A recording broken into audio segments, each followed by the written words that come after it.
nabi palsu, pencipta surga palsu. Untuk kawanku semuanya, selamat datang di Pusat Rohani. Damai Tuhan kita Yesus Kristus beserta kita semuanya.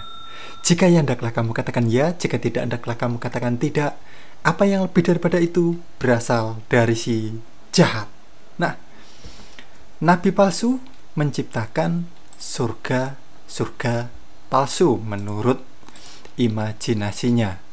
Nah, kali ini kita akan membaca pengajaran mengenai pertanyaan orang Saduki tentang kebangkitan. Nah, nanti setelah kita meninggal, kemudian setelah meninggal atau kiamat, kemudian pada hari kebangkitan ini seperti apa sih? Nah, ini sudah menjadi pertanyaan jauh-jauh hari gitu loh. Jadi ada orang yang bertanya, nanti di surga ini kita ada kawin-mengawin, kemudian pasangannya ini satu mungkin, atau dua, atau lima, atau mungkin banyak. Ini sudah menjadi pertanyaan sejak dulu gitu loh. Dan ini dipertanyakan kepada Tuhan Yesus Kristus. Kemudian Tuhan Yesus Kristus menjawab dengan sangat tegas di sini. Nah, mari kita baca Injil Matius pasal ke-22. Nah, di sini mulai ayat ke-23 ya. Mengenai pertanyaan orang Saduki tentang kebangkitan. Pada hari itu datanglah kepada Yesus beberapa orang Saduki yang berpendapat bahwa tidak ada kebangkitan. Mereka bertanya kepadanya. Jadi orang Saduki ini tidak percaya bahwa nanti itu ada kebangkitan gitu loh. Nah, kemudian bertanya kepada Tuhan Yesus Kristus, apa pertanyaannya? Guru, yang dimaksud Tuhan Yesus ya di sini. Musa mengatakan bahwa jika seorang mati dengan tiada meninggalkan anak, saudaranya harus kawin dengan istrinya itu dan membangkitkan keturunan bagi saudaranya itu. Tetapi di antara kami ada 7 orang bersaudara. Yang pertama kawin tetapi kemudian mati. Dan karena ia tidak mempunyai keturunan, ia meninggalkan istrinya itu bagi saudaranya. Demikian juga yang kedua dan yang ketiga sampai dengan yang ke-7. Dan akhirnya sesudah mereka semua, perempuan itu pun mati. Nah, jadi di sini ada kasus. Ini kasusnya perempuan ya. Ya, ini kurang lebih sama lah mau perempuan atau laki-laki. Tetapi di sini topiknya, kasusnya adalah seorang perempuan menikah tetapi nggak punya keturunan. Kemudian suaminya ini meninggal. Nah, kemudian saudara si laki-laki ini harus menikahi si perempuan agar mendapatkan keturunan gitu loh. Ada penerusnya lah, intinya seperti itu. Tetapi kemudian menikah yang kedua nggak mendapatkan keturunan, si lakinya meninggal juga. Kemudian menikah lagi, ketiga, keempat, kelima, keenam, sampai ke-7.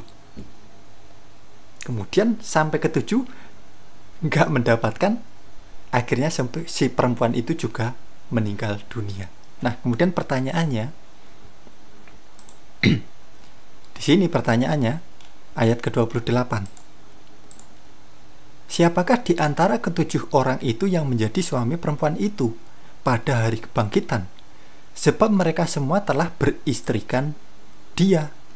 Nah, jadi orang-orang Saduki ini kemudian bertanya, kira-kira nanti pada hari kebangkitan atau mungkin di surga lah, si perempuan ini laki-lakinya atau suaminya ini yang mana? Yang satu, yang kedua, yang ketiga, yang keempat, yang kelima, atau yang ke-7? Atau mungkin malah semuanya. Jadi poliandri seperti itu. Perempuannya satu, laki-lakinya banyak di surga sana. Mungkin seperti itu. Atau mungkin sebaliknya juga terjadi ke laki-laki. Mungkin laki-lakinya satu di surga, kemudian perempuannya banyak. Nah, seperti itu.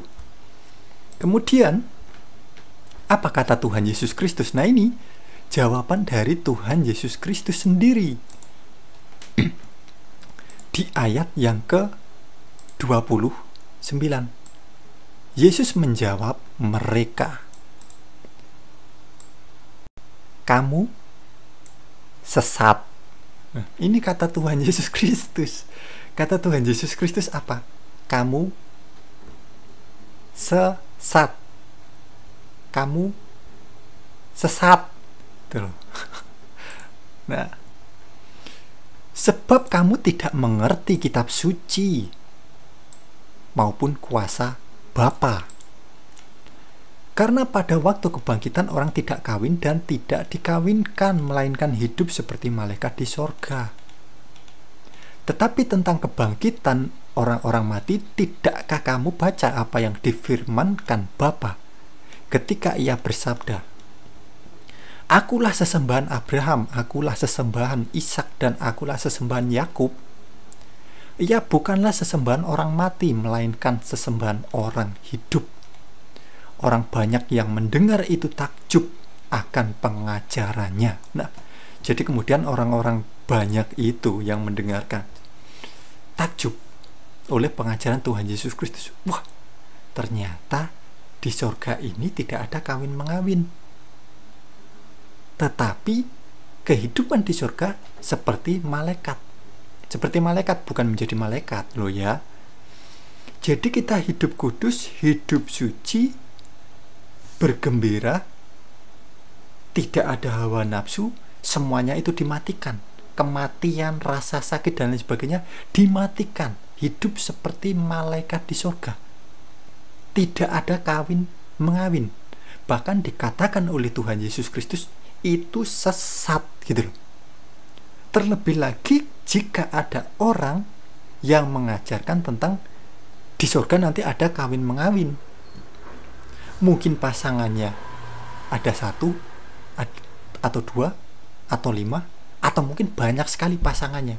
Mungkin nanti di surga si perempuan laki-lakinya ada banyak, atau mungkin laki-laki nanti istri-istrinya ada banyak. Dikatakan oleh Tuhan Yesus Kristus, kamu sesat. Nah, jadi seperti itu, saudaraku. Nah, mungkin ini si nabi-nabi palsu mungkin nggak mengerti mengenai pengajaran Tuhan Yesus Kristus, sehingga mereka berpikiran kurang lebih sama seperti orang-orang Saduki ini, bahwa berpikir nanti di surga ada kawin mengawin, seperti pertanyaan yang ditanyakan orang Saduki ini.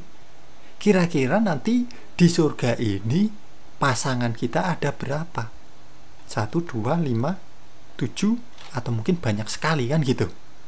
Nah, jadi seperti itu teman-teman saudaraku semuanya, semoga terberkati. Untuk teman-teman yang mungkin baru saja menonton video di channel YouTube Pusat Rohani, bisa dukung kami dengan cara tekan tombol subscribe-nya untuk mendukung channel ini agar terus berkembang dan mewartakan kerajaan Tuhan kita Yesus Kristus. Baik kawan, terima kasih sudah menonton video di channel YouTube Pusat Rohani. Damai Tuhan kita Yesus Kristus beserta kita semuanya. Terpujilah Tuhan kita Yesus Kristus. Amin.